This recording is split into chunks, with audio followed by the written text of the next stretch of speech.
నరసరావుపేటలో AP eagle team director Ake Ravikrishna పర్యటించారు. నరసరావుపేటలో excise పోలీసులు 400 గంజాయి చాక్లెట్లని స్వాధీనం చేసుకున్న నేపథ్యంలో పల్నాడు ఎస్పీ శ్రీనివాసరావు ఎక్సైజ్ అధికారులతో ఆయన సమావేశమయ్యారు.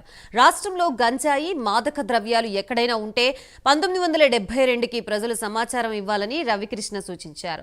సమాచారం ఇచ్చిన వారి వివరాలు గోప్యంగా ఉంచుతామని తెలిపారు. గంజాయి చాక్లెట్లు పట్టుకున్నందుకు నరసరావుపేట ఎక్సైజ్ పోలీసుల్ని రవికృష్ణ అభినందించారు.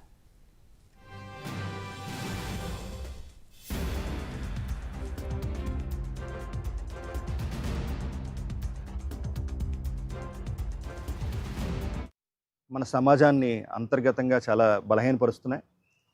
వీటి కోసం సంయుక్తంగా కార్యాచరణ రూపొందించడం కోసం ప్రభుత్వం కూడా ఈగల్ అనే ఒక వ్యవస్థను తీసుకొచ్చింది. మేము అందరినీ కూడా ప్రత్యేకంగా అప్పీల్ చేస్తున్నాం.